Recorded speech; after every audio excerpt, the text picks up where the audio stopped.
da Casa Civil, Onyx Lorenzoni, e do ministro da Economia, Paulo Guedes.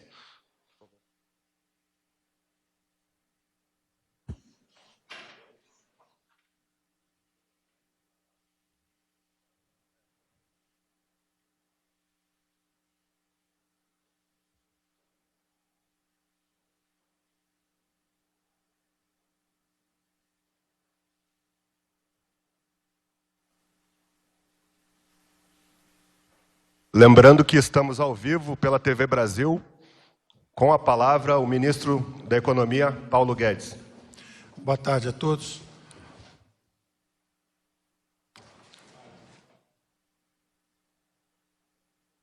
Nós vamos passar umas transparências para os senhores aí, a respeito dos resultados desse ano.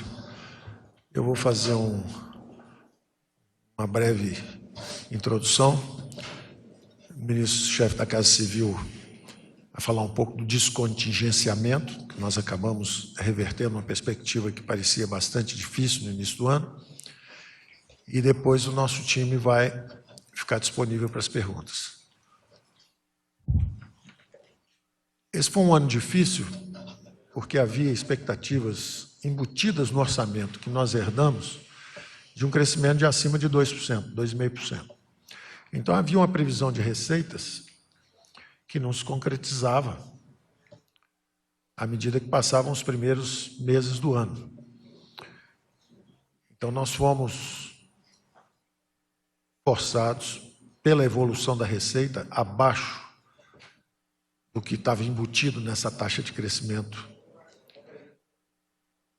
esperada, nós tivemos que fazer alguns contingenciamentos. E estamos chegando ao final do ano numa situação bastante melhor. Primeiro porque tivemos muitas receitas extraordinárias que eram das nossas próprias atitudes, né? Nós andamos desimobilizando bastante, desinvestindo, e tivemos receitas com imposto de renda sobre ganho de capital, que o próprio governo teve, desinvestindo. As receitas começaram a se recompor. Segundo, porque nós acabamos, então, o ministro Onyx vai elaborar um pouco sobre isso, descontingenciando o que havíamos preventivamente contingenciado, de forma a acabar tendo um ano bastante dentro das expectativas de gastos dos diversos ministérios. Nós nos preparamos para essa queda na taxa de crescimento, uma queda que, na verdade, não foi causada por nós, não é? Havia expectativas mais favoráveis, deixadas embutidas no orçamento, e nós sabíamos que a tarefa era bastante difícil, que a economia brasileira estava abatida, estagnada, praticamente estagnada já há anos, né? Depois de duas quedas de 3,5% no PIB, ela estava praticamente estagnada. Nós sabíamos que ia ser um ano extraordinariamente difícil. Nos precavemos contra isso, fizemos os contingenciamentos, acabando tendo essas receitas extraordinárias, como eu disse. Agora, o mais importante é que estamos chegando ao fim do ano, já descontingenciando os recursos, todos os ministérios podendo fazer os gastos que estavam estimados. O ministro vai elaborar um pouco mais sobre isso, né, particularmente educação, ministérios mais sensíveis, que acabaram podendo cumprir seus orçamentos. E, principalmente, do nosso ponto de vista, do Ministério da Economia e do primeiro ano do governo Bolsonaro, conseguimos um resultado que estamos estimando aí que o déficit possa ficar um pouco abaixo de 80 bilhões. Para quem começou o ano com 139 bilhões de estimativa de déficit primário, nós estamos com pouco mais da metade do número que foi estimado, o que mostra que foi um ano difícil, mas onde nós realmente fizemos um resultado bom, e também já estamos lançando raízes de um bom resultado para o ano que vem também. Porque como nós não abrimos mão do teto de gastos, houve muita pressão no início do ano, para nós abrirmos mão do teto de gastos, e nós queríamos mostrar que o nosso governo era um governo que ia reverter essa trajetória de expansão descontrolada dos gastos públicos. O nosso diagnóstico tinha sido exatamente que esse descontrole de gastos públicos era a raiz de muitos males na economia brasileira. Nos levou à hiperinflação, nos levou a crises cambiais recorrentes, nos levou a taxas de juros excessivas, nos levou a impostos muito altos, nos levou à estagnação econômica, além de ter, inclusive, comprometido e contaminado o próprio regime democrático com uma corrupção sistêmica. Então, era uma questão de princípios do nosso governo, exatamente controlar esses gastos. Tivemos também um bom resultado com a cessão onerosa, que acabou no final do ano, como nós prevíamos desde o início, ajudando bastante, não só no cumprimento bastante folgado da meta de primário estabelecida, mais do que isso, permitindo também toda uma governabilidade política em cima de práticas extraordinariamente republicanas, em cima exatamente de compartilhamento. Em vez do governo federal se apropriar do resultado da cessão onerosa para tentar ter um déficit ainda menor, nós preferimos investir desde o início, quando chegamos aqui, antes até do governo Bolsonaro começar, nossos primeiros entendimentos, ainda no governo Temer, já eram em torno de como compartilhar resultado com estados e municípios, de acordo com o programa do presidente Bolsonaro na campanha, que era mais Brasil, menos Brasília. Mais descentralização com estados e municípios, o dinheiro tem que ir onde o povo está, justamente para atender saúde, saneamento, segurança, educação. Então, nós estamos fazendo um balanço de que foi um ano interessante, porque conseguimos muita colaboração do Congresso nas nossas metas de reformas, conseguimos pouco mais da metade do déficit que estava previsto, conseguimos lançar as raízes dessa colaboração entre o Congresso, o Legislativo e o Executivo, e eu diria que até o Judiciário também, que é para fazer a sessão onerosa, tivemos a definição das regras com o TCU, com o Judiciário, e essa colaboração de poderes, essa maior harmonia entre os diversos poderes é que está permitindo nós chegarmos a esse resultado. Várias privatizações foram possíveis de subsidiárias de empresas estatais, como da Petrobras, por exemplo, exatamente pelo entendimento e o esclarecimento que foi dado pelo Supremo Tribunal Federal, quando de ocasião da venda da TAG. Da mesma forma, o TCU ajudou bastante para acelerar o processo da sessão onerosa. Todos os acordos políticos em torno desse compartilhamento de recursos, estados, municípios e governo federal acabaram sendo envolvidos nesse compartilhamento da sessão onerosa. E eu acho, então, que do ponto de vista fiscal foi um ano bastante acima das expectativas com que nós iniciamos.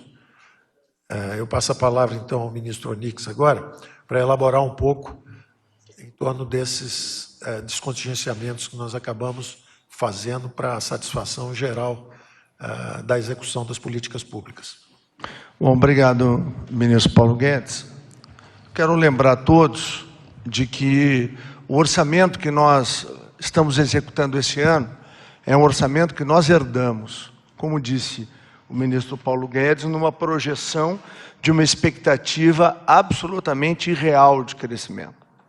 Logo já na transição se identificou claramente que nós teríamos um ano ainda mais difícil do que estava projetado, e o governo agiu com absoluta austeridade.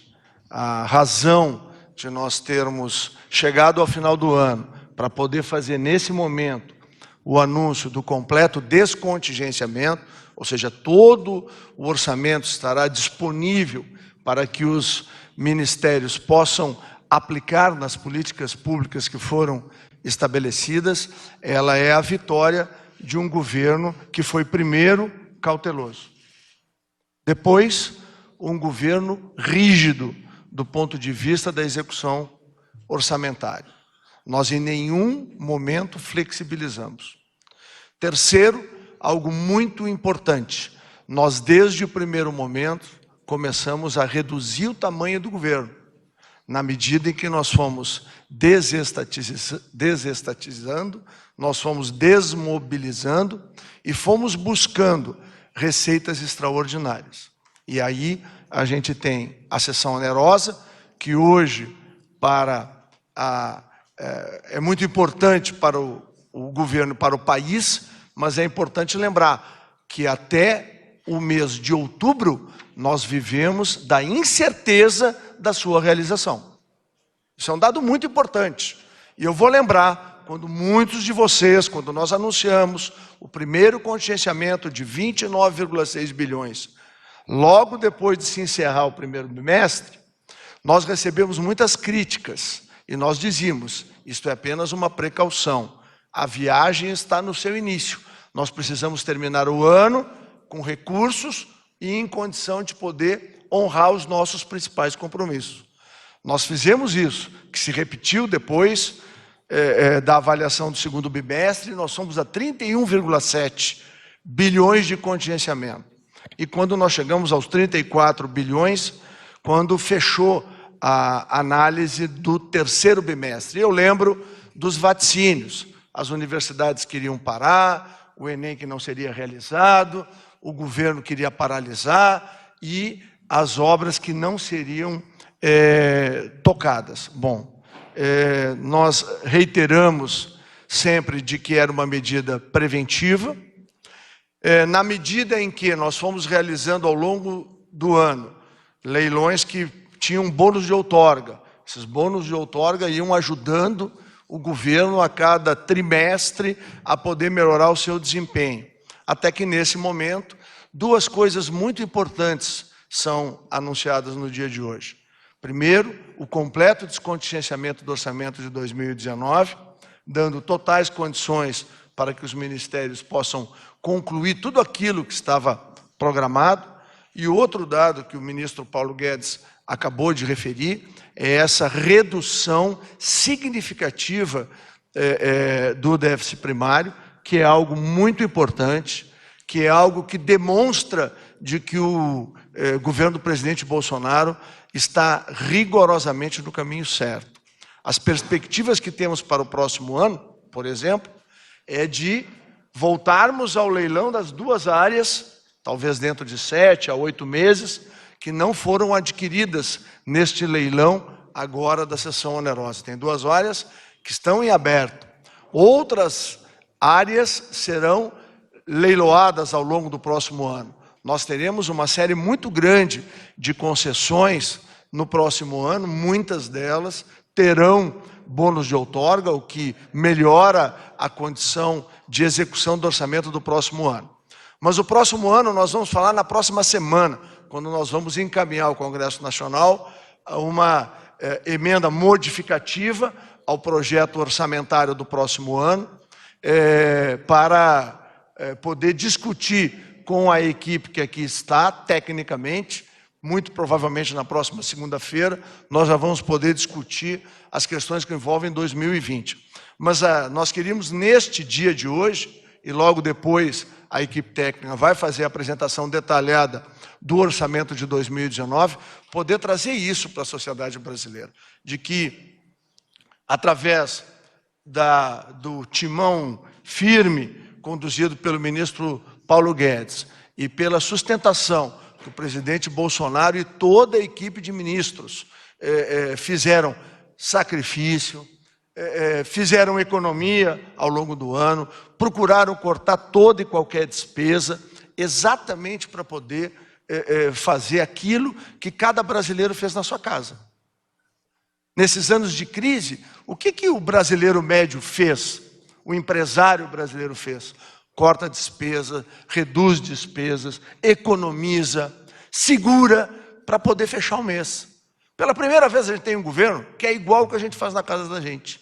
Aqui não tem anúncio mirabolante, aqui não tem concessão mágica, aqui não tem frase de efeito, aqui tem o quê? Trabalho duro, sério, com humildade, com fé, como o presidente Bolsonaro amanhã vai nos instar a continuar fazendo.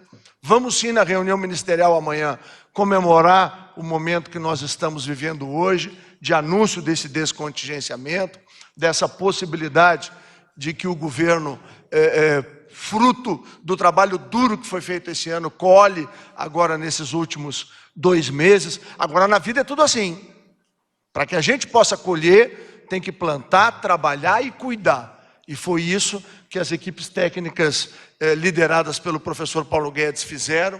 Foi isso que os ministérios liderados pelo nosso presidente e com o apoio e a sustentação aqui dos ministérios do Planalto também fizeram, cada um dentro da sua condição, quer da infraestrutura, onde o ministro Tarcísio foi um caixeiro viajante, vendendo o Brasil em cada cantinho do mundo, atraindo investimentos, ganhando credibilidade, o que é o resultado também do ministro Canuto, que enfrentou muitas dificuldades ao longo do ano, lá na transposição de São Francisco, que avança firmemente em cada cantinho do Nordeste, levando a água que é tão necessário, o cuidado que se teve também do ponto de vista do Minha Casa Minha Vida, tentando manter as obras, apesar de todas as dificuldades que ele enfrentou ao longo do ano.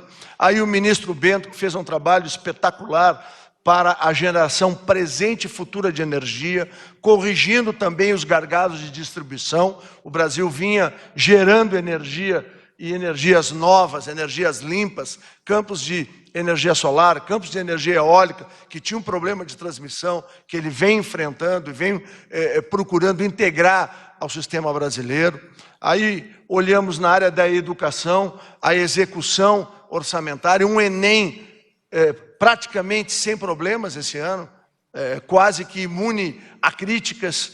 Conseguimos fazer um Enem sem escândalos, o que é a marca do governo Bolsonaro, um governo humilde, sério, dedicado, aonde nós trabalhamos para servir a sociedade brasileira. Então, eu concluo aqui essas palavras iniciais, até para que permita que aí as equipes técnicas aqui presentes possam fazer a apresentação e possam elucidar eventuais dúvidas que ainda existam, mas é importante saudar nesse momento de que um governo que assumiu, dizendo que teria um ano difícil, queria se empenhar para poder cumprir, esse governo pode anunciar hoje que cumpriu o nosso objetivo.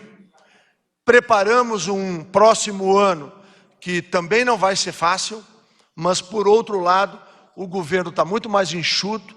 Hoje ainda discutíamos que até o final desse ano nós deveremos ter em torno de 500 serviços digitalizados, ou seja, qualquer cidadão brasileiro vai poder acessar pelo seu laptop, pelo seu celular, 500 serviços prestados pelo Estado brasileiro. Aquelas matérias que vocês faziam, de pessoas de idade, tendo que ir de cadeira de roda, de maca, para poder se apresentar diante do INSS, hoje isso é feito digitalmente.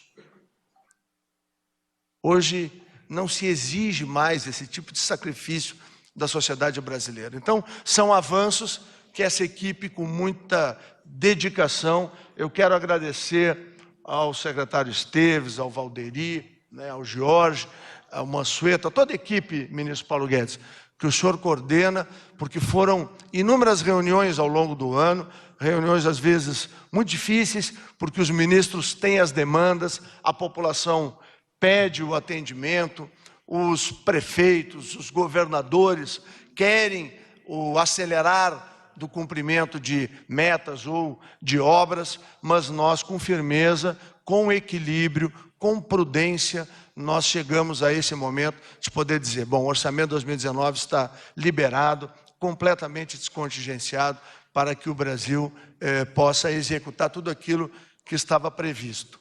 Fechamos o ano reduzindo um déficit primário de 139 bilhões, que era uma herança maldita que nós recebemos, por um valor muito provavelmente inferior a 80 bilhões, o que já é um avanço para o Brasil. Temos uma reforma do sistema previdenciário aprovada, que todos diziam que nós não a faríamos nesse ano, nós a fizemos, é a maior reforma da Previdência feita de uma única vez por um país ocidental, e nós também temos a comemorar uma potência fiscal de mais de R$1 trilhão, que essa reforma mais a legislação que combate as fraudes no INSS nos permitirá ter tranquilidade nas próximas gerações. Vem aí a reforma do Pacto Federativo, que foi uma atitude corajosa do governo, liderado também pelo ministro Paulo Guedes, que nós levamos ao Congresso Nacional, onde nós vamos reestruturar e reformular a Federação Brasileira. Vem aí também a reforma tributária, vem aí uma série de iniciativas no sentido de fazer do Brasil aquilo que todos nós esperamos, um país que possa dar a cada mulher e a cada homem a certeza de que há um presente seguro e um futuro sem medo, de muitas realizações. Recuperamos a confiança dos investidores internos, todos os setores da economia dão claros sinais de crescimento, e a projeção de um crescimento superior a 2% no ano que vem é algo real, não é algo imaginário. E, por fim, lembrar que, externamente, cada vez mais, o mundo todo olha para o Brasil com respeito e com confiança. Então, isso se deve ao grande esforço que foi feito por toda essa valorosa equipe de ministros, e eu volto de novo a agradecer e a parabenizar o trabalho do Ministério da Economia, que nos permitiu chegar a esse anúncio tão importante para o nosso país nesse momento.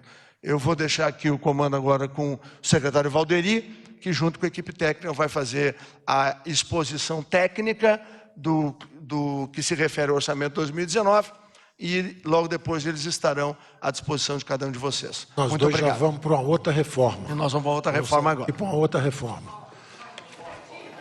Boa. Não, não é tão cedo, mas estamos conversando. Obrigado a todos.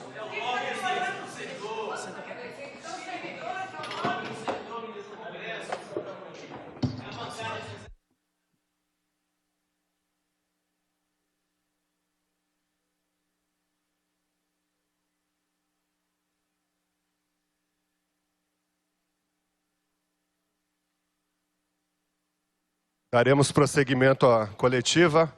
Com a palavra, o secretário especial de Fazenda do Ministério da Economia, Valderi Rodrigues. Boa tarde a todos. Então, sem muita demora, vamos para alguns dos números. Apenas enfatizando os pontos já levantados pelos dois ministros, de que nós temos aqui uma colocação direta. A política fiscal é tratada no governo Bolsonaro com transparência, com cautela e com zelo. Então, ao longo das avaliações de receita e despesa que tivemos nesse ano, nós já tivemos 4 relatórios de avaliação, e esse é o segundo relatório extemporâneo. Tivemos um extemporâneo em outubro, agora é o segundo extemporâneo, e em todos esses processos, nós mantivemos pelo conservadorismo, optamos pelo conservadorismo e pela transparência nos números apresentados, além do que trazer a economia a seu rumo correto, da maneira correta. Uma economia mais equilibrada. Nós temos, no acumulado dos 10 meses, o melhor resultado primário desde 2014. Esse é um dado importante.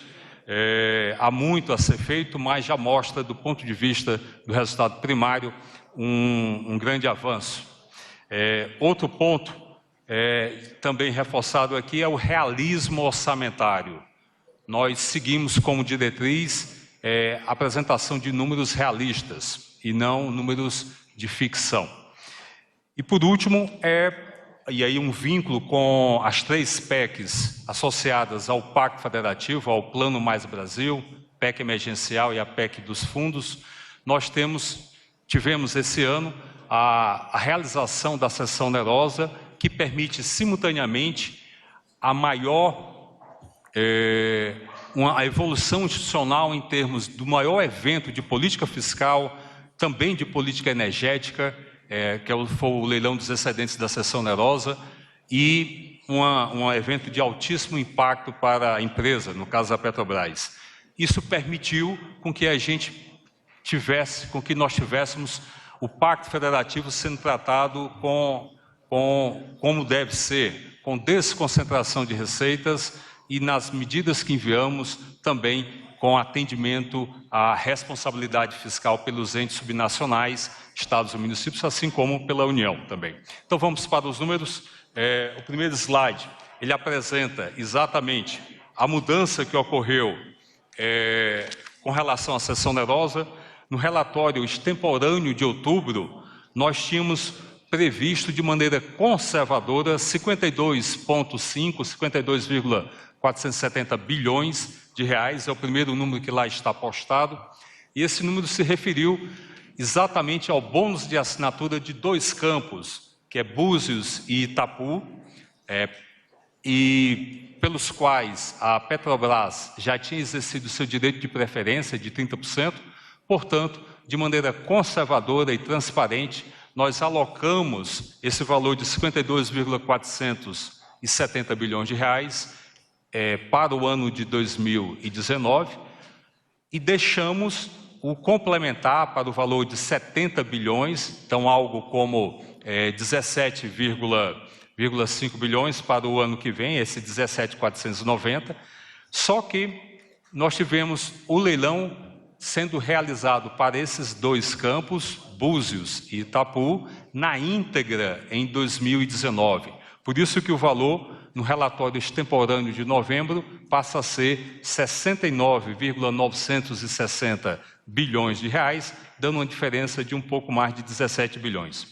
O pagamento à Petrobras, que é a segunda linha, ele mantém-se no mesmo valor, esse valor também é conservador, 34,6 bilhões de reais.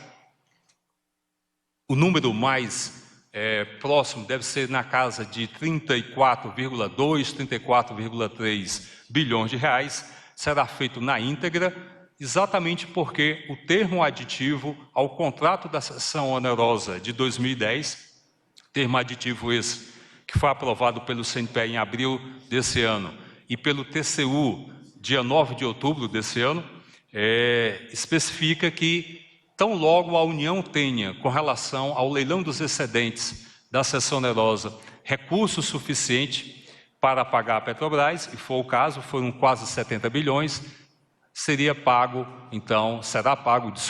o valor na íntegra à Petrobras em 34,6 bilhões de reais, na realidade um pouco menos. Esse número está aqui de forma novamente conservadora. A data marcada, 27 de dezembro, está mantida.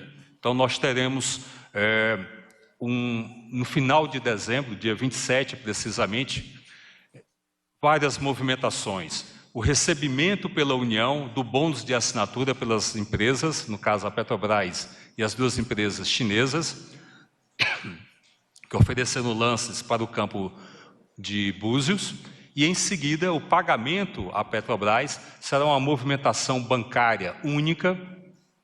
Por isso mesmo nós estamos com um cronograma horário.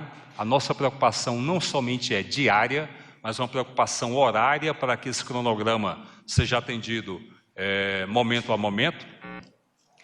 E sobra liquidamente para os estados, a arrecadação líquida fica em 35,360 bilhões, após o pagamento à Petrobras. Esse é o dado para o relatório extemporâneo de novembro, comparado com o que havíamos colocado antes de maneira conservadora, que era 17.870, dá uma diferença de 17.490 bilhões. A transferência a estados e municípios, ela se dará na mesma magnitude esperada, que é 33% do líquido que a União terá, sendo 15% para estados, 15% para os municípios e 3% para os estados produtores, o que nos colocará com a posição líquida para a União de 11,668 bilhões, aproximadamente, então 11,7 bilhões de reais, sendo 5,7 a diferença em relação ao que estava posto anteriormente. Vamos seguir?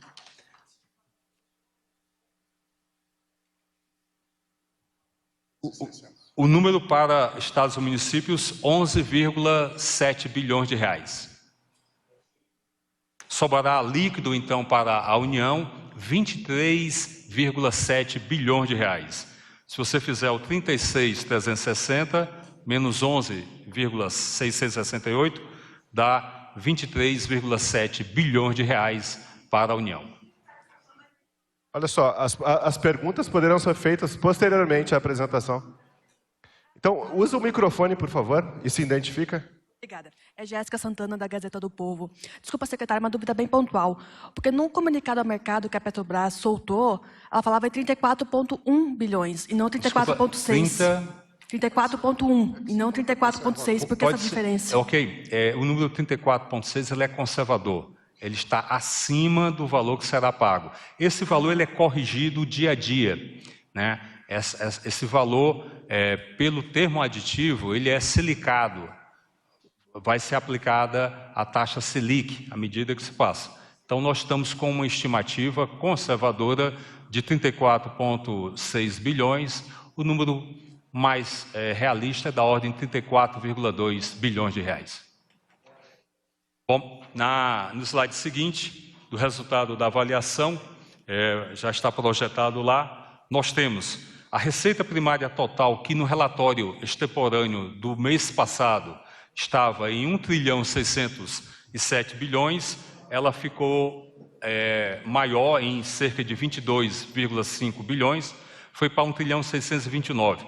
Notem que a receita administrada pela Receita Federal, que é a segunda linha, está mantida, bem como o valor relacionado a receitas previdenciárias, o RGPS também. O que tem alteração de 248 para 270 se refere exatamente a receitas não administradas pela Receita Federal e, em particular, os dados referentes à seção onerosa, mais 5,05 bilhões referentes ao leilão da sexta rodada de partilha.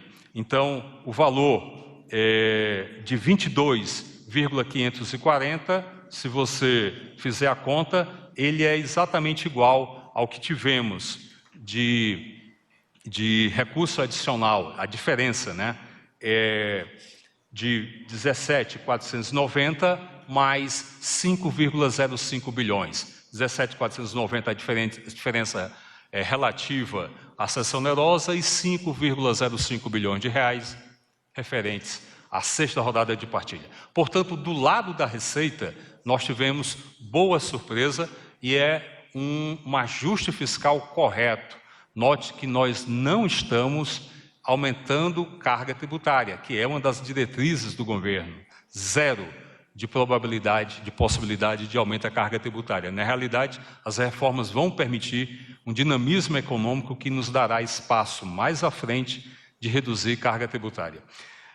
A transferência, então, por repartição de receita está colocada na linha seguinte, e em termos líquido, a receita líquida de transferência tem um aumento da ordem de 10,87 bilhões de reais. Esse é o resultado já líquido de transferências.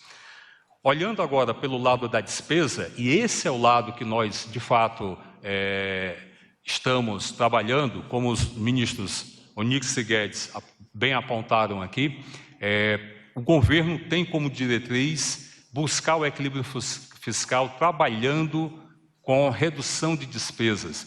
Nós chegamos com o valor de 19,6% do PIB como sendo o gasto primário da União. Esse valor dá em números absolutos mais de 1,3 trilhão de reais. Esse número, então, foi 1,463 trilhão.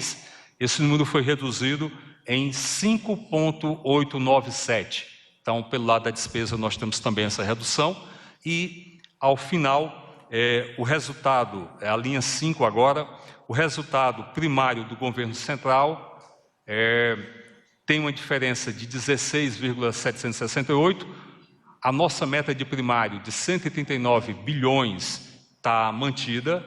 embora saibamos que o resultado vai ser da ordem de 80 bilhões, na realidade possivelmente um pouco abaixo de 80 bilhões, então é exatamente o que os ministros falaram anteriormente, é um pouco acima da metade, o que nos deixa, ao final, com a meta de resultado primário, mantida a meta, né, uma diferença de 0, era 139, mantido 139, e o esforço, uma ampliação de um valor de 16,768 bilhões de reais.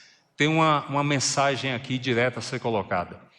A meta de primário para esse ano, colocada na LDO, ela está sendo mantida.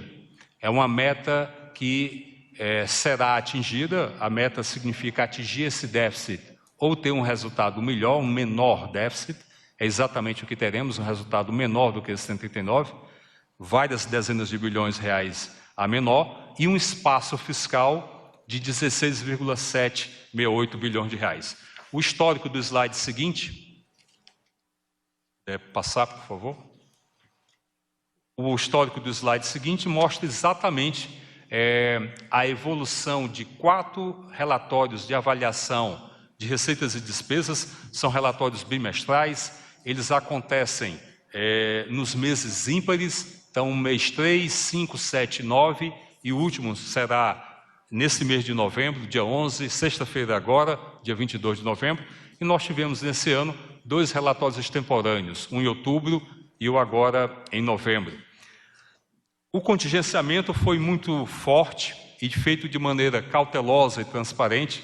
No primeiro relatório, valor de 29,6 bilhões de reais, esse contingenciamento foi aumentado até um valor máximo de 34 bilhões, e já no quarto relatório de avaliação bimestral, nós tivemos um descontingenciamento de 12,5 bilhões de reais, levando a um total contingenciado de 21,6. O relatório extemporâneo nos permitiu um novo descontingenciamento, de forma cautelosa, já antecipávamos 52,5 bilhões de receita extraordinária em função da sessão onerosa, o número se mostrou a mais, o que nos dá uma melhora já agora no relatório de avaliação extemporânea de novembro, esse valor de 54,5 bilhões de reais. O último slide para 2019 é um slide que traz tanto os valores para a reserva orçamentária e o resultado fiscal a partir desse relatório, bem como a utilização da reserva. Vou pedir para o secretário Jorge detalhar. Por favor, Jorge. Bem, só lembrando então, no último relatório da avaliação de outubro, nós tínhamos ficado com a reserva de 21,2 bilhões por conta de 2.393 destinado a um crédito que está no Congresso Nacional para um PL que está no Congresso Nacional para fazer frente ao acordo do STF da DPF 568, aqueles recursos que foram reintegrados à União, que tem destinação específica, está no acordo, portanto é feita uma reserva porque esse crédito está no Congresso, então não é liberado ainda para os órgãos enquanto a dotação não ficar disponível. Por favor, vamos vamos usar o microfone. Não, só não entendi o que é, para eu explicar direito o que é esse acordo aí. Não, o acordo do STF, lembra, é a questão nos Estados Unidos do acordo que a Petrobras fez para pagamento junto ao governo americano para retorno ao Brasil, para aplicações em ações públicas, que foi homologado pelo Supremo Tribunal Federal, pelo ministro Alexandre de Moraes, um acordo que foi iniciado pela Procuradoria-Geral da República, que é um retorno de recursos devidos da Lava Jato, exatamente, questões de acordo anticorrupção nos Estados Unidos. Foi feito um acordo para que isso retornasse ao governo brasileiro, em vez de ficar para os acionistas americanos, e isso foi homologado no STF para ser destinado a ações públicas, basicamente educação e a questões de desmatamento, combate a incêndios na Amazônia e outras questões da Amazônia Legal também, e ciência e tecnologia. Esse acordo foi feito de uma forma que, basicamente, todo ele são ações novas, que não existiam no orçamento. Então, portanto, foi feito um projeto de lei ao Congresso Nacional, que ainda não foi aprovado, e, portanto, a reserva do espaço para empenho e pagamento desse crédito que tem que ficar numa reserva dentro do decreto, não pode ser distribuído para os órgãos, porque senão você teria uma inversão dessa prioridade. Tá?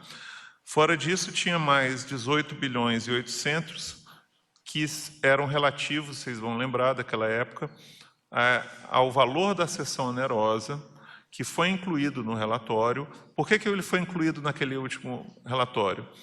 Porque para assinar o contrato, o aditivo da cessão onerosa, era necessário existir o crédito para pagamento da Petrobras. Esse crédito já foi feito, foi aprovado. Então, era um crédito que só existiria no momento que a Receita entrasse. Porém, o restante do dinheiro da cessão onerosa foi colocado todo em reserva, porque caso houvesse frustração do leilão, isso não afetaria a meta de resultado primário. Né? É um procedimento que já foi adotado outras vezes. Você tem uma impossibilidade de fazer o crédito da Petrobras se não incluir essa receita no orçamento, porém, o restante da receita fica numa reserva orçamentária para quando o leilão se efetivar, que foi o que ocorreu agora. Esse leilão foi efetivado, os recursos garantidos para esse ano, e aí essa reserva fica disponível. E aí vocês perguntam, esse relatório que foi feito semana passada, que é o que nós estamos comentando, ele teve a necessidade imperiosa de ser feito, porque no relatório anterior foi utilizada a projeção mais conservadora do ponto de vista fiscal, que era entender que o leilão da cessão onerosa seria realizado, porém, da forma que o ingresso deste exercício seria o menor. Ou seja, que ele teria ágio no leilão, porque isso possibilitaria o pagamento em 2 anos. Né? A questão menos conservadora seria colocar todos os recursos para entrar esse ano, ou seja, o valor seria muito maior. A gente colocou para que entrasse parte esse ano, parte do ano que vem. Ocorre que o leilão ocorreu sem ágio e, portanto, os recursos entram todos esse ano, então o valor fica maior. E como ele fica maior, é necessário um pagamento a estados e municípios, uma transferência a estados e municípios maior. E essa transferência, para poder ser efetuada, necessita de um projeto de lei que foi encaminhado ao Congresso Nacional semana passada, e o prazo para encaminhamento do projeto de lei era dia 14 de novembro. Portanto, como é uma despesa obrigatória, porque tem uma lei falando a forma de transferência, era necessário se fazer um relatório, porque para despesas obrigatórias, você só consegue mandar um crédito para o Congresso Nacional se ele constar no relatório. Então, foi necessário, imperioso, fazer um relatório extemporâneo para colocar essas receitas para dentro e incluir a transferência aos estados e municípios.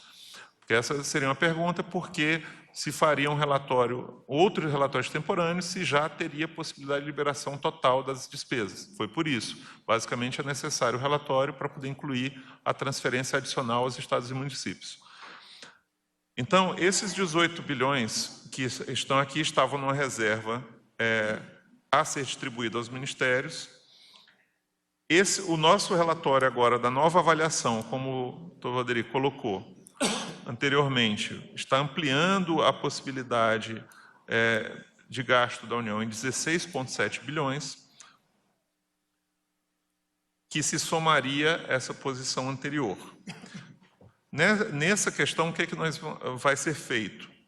Vai ser utilizado um saldo dessa reserva já existente, né, de 5.897 para a transferência aos estados e municípios, porque esse valor vai sair da despesa discricionária para a despesa obrigatória. Naquele relatório anterior, ele estava contido nas despesas discricionárias, porque a lei que fazia a transferência obrigatória ainda não tinha sido sancionada, agora foi, portanto, ele muda de linha da despesa discricionária para obrigatória, e está sendo descontingenciado 13.976 bilhões de despesas discricionárias, que correspondem a todas as despesas que estavam contidas anteriormente, certo? E, mesmo assim, se fica um saldo de 18 bilhões 125, que vai ficar numa reserva do decreto. Por quê? Porque é um espaço fiscal existente, porém não tem dotação orçamentária para execução. Então, não tem como ser distribuído aos ministérios, porque eles não têm dotação para isso, não tem orçamento. Ou seja, o espaço fiscal é maior do que a dotação existente. E aí a pergunta que vem depois disso é, esses 18 bilhões vão fazer superávit, uma redução do déficit nessa magnitude? Aí depende do Congresso Nacional, porque nós ainda temos projetos de lei em tramitação, inclusive o da ADPF 568, dos recursos da Lava Jato. Como ele ainda está no Congresso, parte desses 18 bilhões vão ser utilizados para os créditos que estão em tramitação. É isso. Okay. Só um complemento à posição do George, já passando para as perguntas. Tem 4 mensagens aqui que são importantíssimas de serem colocadas. Uma é a manutenção da meta de primário ao longo de todo o ano. Nós tivemos, em particular nos meses de junho, julho e agosto, uma fortíssima pressão para mudar a meta de primário. O governo foi resiliente, o governo foi atento e conservador e manteve-se no rumo do conservadorismo fiscal, atendendo e entendendo que a política fiscal é uma política mãe e necessária para todas as demais políticas. Isso é uma primeira mensagem. A segunda é que, quando olhamos o equilíbrio fiscal obtido, já agora, do ponto de vista de despesa e receitas, nós tivemos redução na despesa, uma magnitude aí de 5 bilhões, mas, em particular, o lado da receita reagindo, e reagindo em especial por conta das receitas dos excedentes da seção onerosa, por conta também de antecipação de dividendos. O governo foi, de forma prudente e respeitando liquidez, solvência e governança dos bancos públicos, o governo foi atrás de antecipação de dividendos realizados esse ano, lucros realizados esse ano, e que só seriam recebidos no ano que vem. O governo buscou antecipar para esse ano, e isso foi feito de maneira cautelosa e transparente. E um terceiro ponto ao longo de alguns meses, nós tivemos a reação positiva de alguns componentes da receita. Então, isso tudo permitiu um equilíbrio. Então, o lado da receita reagiu, até mais do que o lado da despesa, mas reagiu da maneira correta, sem implicar aumento da carga tributária. Uma terceira mensagem é que os dados, em particular de crescimento do PIB, na virada do ano passado para esse ano, mostraram que o delta PIB, o crescimento do PIB, estava bem acima do que foi realizado. Vocês acompanharam, vários de vocês estavam nas nossas coletivas bimestrais, e nós vínhamos corrigindo a taxa de crescimento do PIB, que impacta, que sensibiliza muito fortemente a receita. A receita até reage, por vezes, mais do que 1 para 1 com relação ao crescimento do PIB. O PIB não cresceu valores da ordem de 2% ou mais, ele foi reduzido. A nossa estimativa hoje já mostra um crescimento. Nós mudamos, no último relatório, a taxa de crescimento do PIB para 0,9 aproximadamente, e esse viés é positivo. Nós temos o comportamento do varejo, do mercado de trabalho, de componentes da economia que mostram dinamismo e com a economia respondendo à margem. E, por último, é a questão de que ter conservadorismo e estar atento a uma política fiscal com orçamento realista tem um fortíssimo e alto retorno. E esse retorno se dá, em particular, para uma possibilidade de termos uma fortíssima geração de emprego e renda de maneira sustentável. Podemos ir para as perguntas. Iremos então para as perguntas. Eu peço, por favor, que se identifiquem, nome e veículo, e utilizem o microfone. Edna Simão do Valor. Eu queria entender só uma coisa assim. Então, o descontingenciamento, você teve uma margem orçamentária de 16,7 bi. O descontingenciamento para o Ministério é de 13 bi, 13,9, é isso? E porque 5,8 é a diferença, é o adicional que vocês vão transferir para os estados e municípios por conta da reavaliação das estimativas de seção onerosa. É isso? Sendo feita todo esse ano. O grande fator que implica em uma transferência maior para os estados e municípios esse ano é o fato do pagamento da seção onerosa dos dois campos, Búzios e Itapu, ser feito todo em 2019. Então, voltando aos parâmetros e sendo mais específico. Eram 4 campos, Búzios e Itapu, Sépia e Atapu. A Petrobras exerceu seu direito de preferência em relação aos 2 primeiros, Búzios e Itapu. Esses 2 campos, em termos de bônus de assinatura, representavam 69,9 bilhões, aproximadamente 70 bilhões. Nós fizemos de maneira conservadora uma estimativa de que esse valor de 70 bilhões seria dividido em 2 parcelas, 75% esse ano e 25% em 2020. Esses valores de 75% e 25% se devem a uma estimativa nossa também conservadora de que a alíquota de partilha seria um pouco acima da alíquota mínima para esses 2 campos. Por exemplo, Búzios, a alíquota era de um pouquinho acima de 23%. Significa o valor que a empresa que está explorando vai repassar ao governo ao longo dos anos. Bônus de assinatura numa tomada só. A alíquota de partilha é ao longo de várias dezenas de anos, 35 anos. Essa alíquota de partilha, quando foi revelado o lance, ela foi exatamente no valor mínimo, de 23, por exemplo, 23% e pouco para Búzios, o que fez com que o pagamento fosse não em 75% e 25%, mas em 100% em 2019.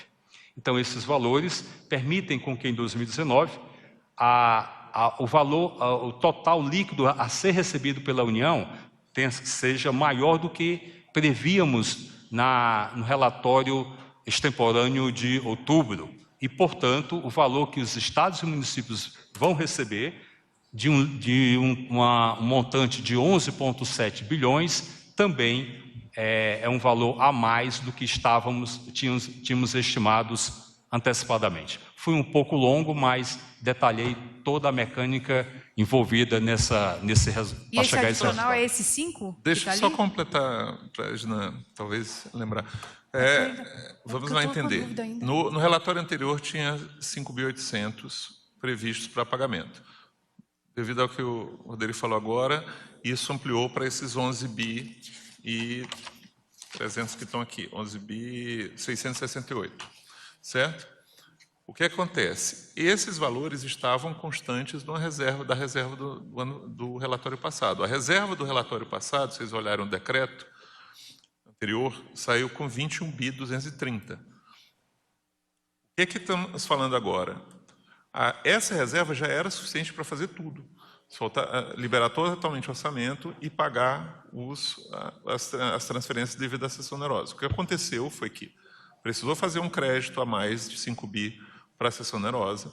Para fazer isso, precisava constar no relatório essa previsão. Então, esse relatório foi feito por conta disso. Ao se fazer o relatório e incorporar as novas projeções, o excedente, em cima dos 21 que já tinha sobrado do relatório, subiu mais 16. Dos quais nós vamos utilizar 19 para descontinuar todo mundo e fazer essa transferência que faltava. Estados e municípios, tá. Isso. E aí fica sobrando 18 bilhões. O que está se falando aqui é que, do total entre receitas e despesas, tem 18 bilhões sobrando, que hoje não tem dotação orçamentária para gasto. Esses 18 bilhões vão constar do decreto como reserva, porque eles não têm dotação para serem gastos. O que vai acontecer com essa reserva? Parte dela, à medida que um pequeno pedaço, enquanto os créditos que estão no Congresso forem aprovados, eles vão ser liberados para os órgãos. E a maior parte vai ficar para resultado primário. Ela não vai ser gasta porque não tem dotação suficiente para gastar, não existe dotação autorizada e nem créditos no Congresso Nacional, considerando que o prazo de encaminhamento de projeto de lei já acabou semana passada. Então, tudo que não está no Congresso e não está hoje de posse dos ministérios vai ser direcionado para minorar o déficit desse ano. Ah, e a outra música para mim, Posso os só 13 tentar bilhões... explicar? Se puder botar o slide 6 aí, acho que fica mais fácil olhando, talvez o slide fica mais fácil de construir. Bom, o que a gente tinha? Como os dois secretários falaram, a gente tinha no último relatório 21 bilhões e 230 que nós tínhamos de reserva, certo? Somado essa reserva que nós já tínhamos no relatório passado, você pode passar? Slide 6. 5, desculpa, mais um. É esse? É esse. Então, nós tínhamos no relatório passado 21 bilhões 230. Esquece como é que ele era distribuído. Então, isso era o que nós tínhamos na reserva que poderiam ser distribuído. Nesse novo extemporâneo, nós somamos aquilo que nós tínhamos, os 21 bilhões 230, 16 bilhões 768. Ou seja, hoje o governo pode distribuir 38 bilhões de reais. Quer dizer, essa reserva total que o governo tem, 38 bilhões. Como é que a gente vai distribuir essa reserva? Esses 38 bilhões a gente vai pagar, ou vai descontingenciar quase 14 bilhões para todos os órgãos, né, todos os ministérios. Nós vamos pagar os 5 bilhões 897 que já eram devidos aos estados e municípios, dada a premissa que a gente tinha feito no extemporâneo anterior. Então, os 38 menos o 19 sobram 18,125, certo? Essa reserva que eu ainda tenho. Essa reserva ela vai fazer frente aos PLNs que estão em tramitação no Congresso. Então, qual PLN que está em tramitação no Congresso? Por exemplo, os 5 bilhões 771 que a gente vai pagar a estados e municípios, o valor adicional que vai ser pago a estados e municípios é um PLN que está no Congresso, então ele vai sair desses 18 que estão aí. Então, nós temos em tramitação no Congresso em torno de 13 bilhões, não é isso? Então, quer dizer, sobra ali, talvez, 5 bilhões ali de excesso. É isso. Próxima pergunta, por favor, daquele lado. Boa tarde, é o Elton da Agência Brasil da EBC.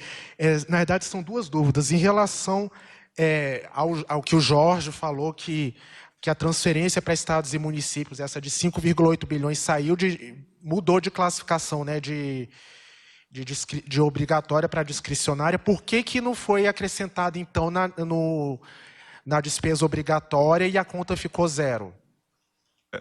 Na verdade, foi acrescentado. É porque nesse demonstrativo, para se entender a reserva anterior, que era de 21, na verdade, se fosse simplesmente passar da discricionária para obrigatória, essa reserva cairia de 21 para 16.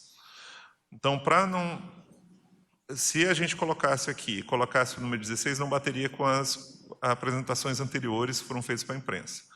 Então, aqui, esses 5.800 aqui, na verdade, está como despesa obrigatória e a gente coloca aqui como uma dedução porque ele passou para outro lugar. Mas, na verdade, ele já tem o limite que ele é despesa obrigatória, não estaria mais o limite. Isso seria descontingenciado agora todos os 13 bilhões. E ficaria os 18 Então, para entender, ele bilhões. saiu da reserva, então, e foi para... Sim. Só que ele ainda não, isso não foi efetivado ainda no decreto, porque a reserva é uma reserva do decreto. Então, quando o decreto sair agora, essa semana, ele sairá já tirando isso da reserva, né, porque já está nas despesas obrigatórias. Tá. E outra coisa também sobre teto de gastos. Só colocando, porque isso às vezes tem uma complicação, porque se eu colocasse aqui 21 menos 5, e o jornalista for olhar no decreto, ele vai ver que lá é 21, e aí não ia bater. Então, você tem que botar o 21 e mostrar que vai tirar 5 por conta do que está passando para a despesa obrigatória. Não, e a segunda pergunta em relação a teto de gastos. Foram descontingenciados quase 14 bilhões. E essa diferença dos 17 bilhões, ela não vai poder ser gasta por causa do teto de gastos? Porque outros órgãos já atingiram o teto? Primeiro, primeira coisa, os demais poderes já foram descontingenciados no último relatório, 100%. Então, o Legislativo, o Judiciário e o Ministério Público já tem 100% das dotações e não tem mais o que descontingenciar. No caso do Executivo, está sendo descontingenciado toda a posição que existe hoje no orçamento. O orçamento foi feito em cima do teto do gasto. Como o teto do gasto não muda durante o ano, né, os créditos que estão no Congresso, eles são dentro do teto. O que existe é um pequeno pedaço que está fora, tem um pedaço que está fora do teto, mas existe um pedaço grande dentro do teto dos gastos, e eles são feitos como? Retirando de outras despesas do governo. O que ocorre é que a despesa discricionária vai aumentar um pouco, porque nós, como falamos no último relatório, nós tivemos uma redução de despesa obrigatória esse ano, né? Basicamente, Previdência e Pessoal tiveram projeções abaixo, vão fechar o ano abaixo da previsão original. E isso permitiu um aumento da despesa discricionária. Mas todas está no teto, ou seja, não é possível ao governo aumentar mais que isso, a menos com outra redução de despesa obrigatória. Próxima pergunta. Boa tarde, secretários. Martelo do João, tudo bem com os senhores? São algumas dúvidas. Esses números que os senhores estão trazendo aqui não são muito novos, né? Já tinham sido mais ou menos anunciados semana passada. Eu queria saber se vocês não conseguem avançar um pouquinho, não tem uma liberação por ministério, quem vai receber mais, esses números não estão fechados, dá para ter pelo menos uma ideia. Eu queria saber também sobre essa mensagem modificativa, vai sair semana que vem. A ideia inicial dos senhores era abrir um espaço de 13 bilhões no teto de gastos ano que vem. Esse número mudou? É isso ainda? As medidas já estão prontas? O que falta? Só para a gente saber. Obrigado. Bom, são perguntas diretas e respostas também diretas. Liberação por ministério. Aqui nós temos espaço para descontingenciamento para todos os ministérios. É exatamente o que está na LOA 2019. Segundo, a mensagem modificativa será enviada semana que vem e nós teremos, então, dados para a recomposição do orçamento de 2020 comparado com o PLOA 2020 e posso já antecipar o seguinte ponto: serão seguidas as mesmas diretrizes de conservadorismo, transparência e zelo fiscal, e bem como manutenção do nosso déficit primário, que é de 124,1 bilhões para o governo central em 2020. Esse número muito provavelmente será menor, algumas dezenas de bilhões menor, por vários motivos, porque teremos reação pelo lado da receita em função do dinamismo econômico, porque também teremos antecipação de dividendos, bem como outras outorgas, receitas de outorga. Lembrando, como o ministro Onix falou, o leilão de Atapu e Sépia, ele será realizado em 2020. Nós já estamos em reuniões, é a liderança do Ministério de Minas e Energia, mas o Ministério da Economia, assim como os outros 8 ministérios que integram o Conselho Nacional de Política Energética, o CNPE, já estamos trabalhando para a reparametrização desse leilão, vendo as variáveis que o impactam. Entendemos que são ativos de alto valor agregado e, portanto, teremos leilões dessas áreas, recebimento de bônus de assinatura e, novamente, partilha naquela magnitude de 33% com os estados e municípios. Lembrando que, dessa vez, não há mais que se falar em pagamento à Petrobras. O pagamento à Petrobras, na sua íntegra, será realizado esse ano. E esse valor corresponde exatamente ao que foi acertado entre União e Petrobras, no valor de 9,058 bilhões de dólares, que, colocado em reais, transformado em reais, dá aproximadamente 34,2 aproximadamente. Usa o microfone, por favor. Desculpa, o microfone. Desculpa, eu só queria confirmar se são 13 bilhões que vai abrir no teto essa mensagem modificativa e se os senhores poderiam dar algum número por ministério, já que os senhores falam que está soltando tudo, os senhores têm uma ideia de qual vai receber mais? qual vai receber menos, só para a gente poder informar. Obrigado.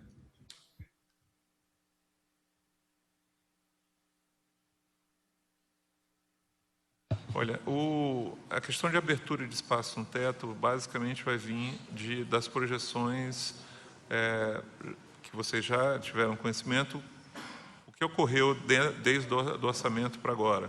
São os novos relatórios, depois de 31 de agosto, o relatório de setembro, mostrou que nós tivemos uma diminuição de despesa de pessoal e alguma coisa de receita de despesa de previdência. Isso vai sendo reprojetado para o ano que vem, dá uma diferença no teto. Então, vai existir uma abertura realmente no teto dos gastos e algumas outras questões que são parte das medidas encaminhadas este ano, que vão abrir tanto espaço no teto quanto despesa. É importante salientar o seguinte: o projeto só será encaminhado com as medidas já publicadas ou encaminhamento. O secretário, por exemplo, estava falando sobre as medidas do leilão de cessão onerosa do ano que vem. Como eles ainda estão em negociações ainda, eles não vão entrar no orçamento ainda. Vai acontecer um pouco o que ocorreu esse ano. Durante o exercício, nós vamos ter, como é o caso também de antecipação de dividendos de bancos, como isso ainda não foi acertado com toda a governança dos bancos, isso vai entrar durante o exercício, não agora. Então, nós vamos abrir um espaço no teto e recuperar alguma coisa dos ministérios, sim. Mas o detalhamento disso, realmente, a gente tem que esperar para a próxima semana. Próxima pergunta. Boa tarde, Mário Sérgio, da Bloomberg. Eu queria esclarecer, como que é possível um déficit abaixo de 80 bi, a partir dos números que foram mostrados, eu realmente não consegui entender. E só para confirmar, secretário, o senhor falou de um déficit menor o ano que vem, isso já vai ser alterado na meta para a semana que vem para o Congresso, ou vocês vão manter a meta e daí futuramente podem entregar um resultado melhor? Obrigado.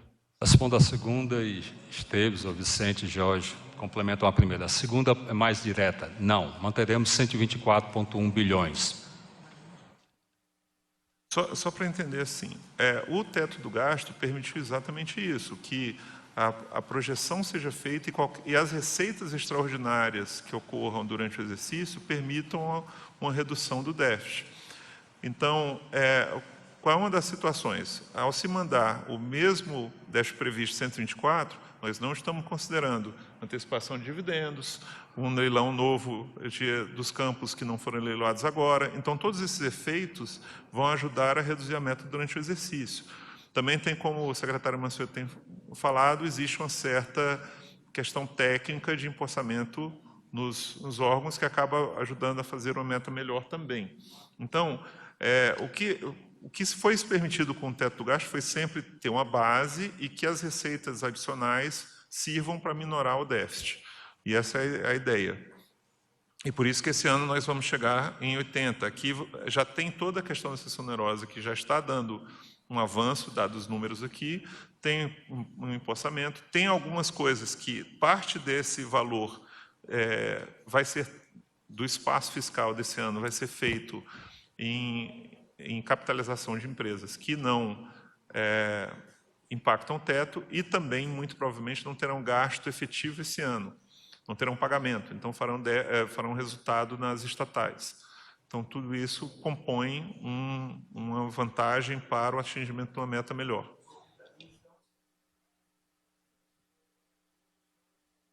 Microfone, por favor.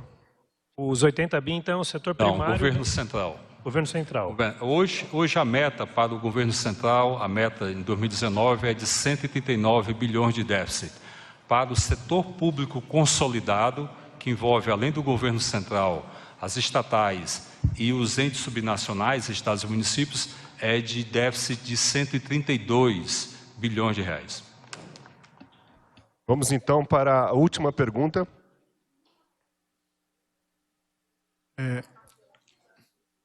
Por favor, pode perguntar. Boa tarde, Antônio Timóteo do UOL. Eu tenho duas dúvidas. A primeira, fazendo a conta aqui dos recursos arrecadados, depois do repasse a estados e municípios e a Petrobras, ficam sobrando ali o que o senhor mencionou, 23,6 ou 23,7. Eu só queria entender como é que a gente chega ao valor da reserva ali, né, que sobrando o contingenciamento. Essa diferença de, acho que é 18 para 23, esses 5 bi são... É que sobram para o governo 23,6, 26,7. Isso, mas os 23,7 bilhões que sobram para a União após pagamento à Petrobras e após a transferência para estados e municípios, refere-se única e exclusivamente aos números do leilão dos excedentes da seção onerosa. Tá. O 18, que está no último slide que o Jorge detalhou, o secretário Jorge, se refere ao resultado para o governo central como um todo.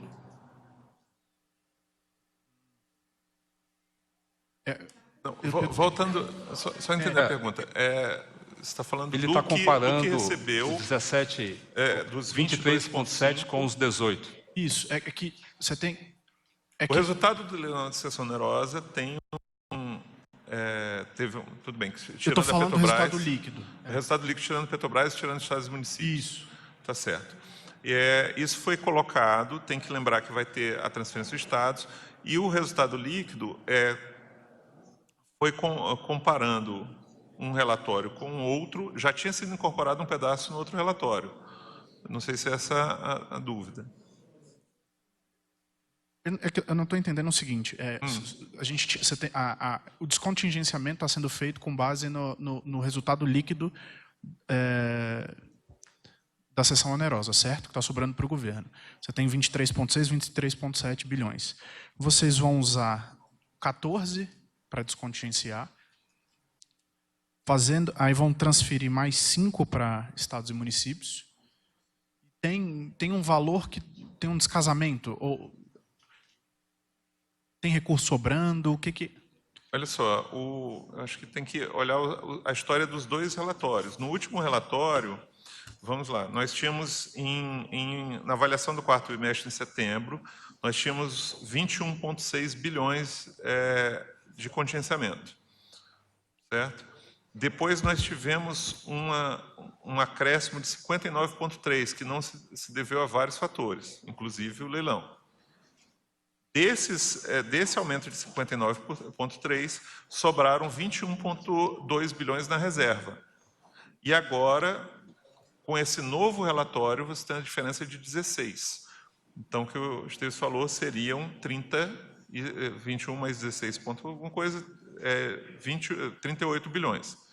Então, desses 38, que 5.800 tem que ser retirado, porque é o valor do pagamento dos estados e municípios da transferência, que já estava dentro da discricionária, baixa para 33. Dos 33, descontingencia 13, então ficam 20, e tem mais um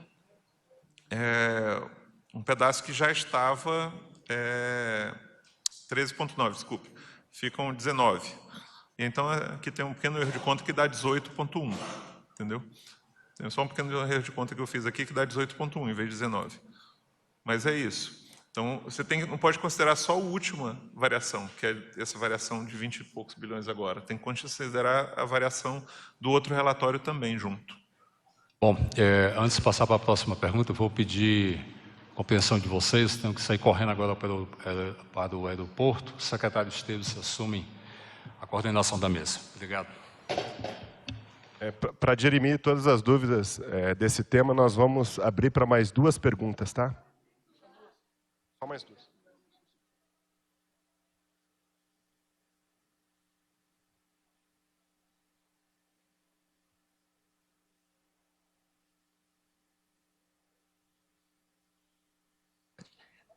Boa tarde, secretária. Cláudia Bom Tempo, TV Globo. A minha não é nenhuma pergunta, é só para complementar a pergunta do colega. Esse número de 80, quando ele vai ser divulgado oficialmente, já pode ser de 80 bilhões para o déficit primário, e quando que tem um impacto para o déficit do ano que vem? Já existe alguma estimativa?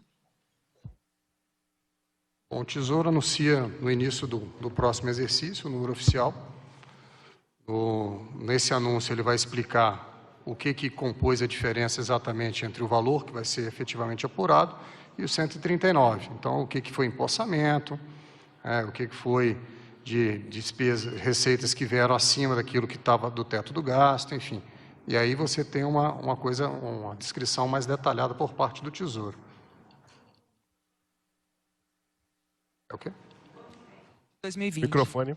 A gente vai manter a meta oficial, né? A gente vai manter a meta oficial, então a gente não vai alterar. A gente espera alcançar o melhor resultado possível, mas a gente não vai alterar a meta. Então, para finalizar, realmente, a última pergunta agora. Olá, boa tarde, Rodolfo Costa, do Correio Brasiliense. Minha pergunta vai para o secretário Santini. Secretário, por gentileza, eu queria saber se desses recursos descontingenciados, se dá para saber quanto que vai ser pago de emendas parlamentares, se tem previsão da Casa Civil, do governo, da Secretaria de Governo, enfim, da articulação política, mandar o PLN para garantir e honrar com os compromissos com os parlamentares, e também para saber, o ministro Onyx, ele comentou a respeito de Minha Casa Minha Vida, enfim, eu queria saber se dá para discricionar quantos recursos desse descontingenciamento que fica com o Ministério do Desenvolvimento Regional e da Infraestrutura. As impositivas foram todas liberadas. Foram liberadas quantas? Se eu não me engano, as emendas impositivas desse ano alcançavam quase 14 bilhões. Já foram todas liberadas. Desde o relatório extemporâneo passado, já não há mais contingenciamento em cima de emendas impositivas. E o MDR ele vai ter à disposição todo o orçamento dele previsto para o ano. Eles ainda têm um espaço, tem tempo ainda para execução. Eles já tinham uma previsão que nós tínhamos passado para eles da possibilidade da liberação do dinheiro ainda esse ano, então eles estavam preparados para isso e eles dentro do orçamento vão liberar. Mesma coisa. Orçamento. Encerrada a coletiva, uma boa tarde e agradecemos a todos.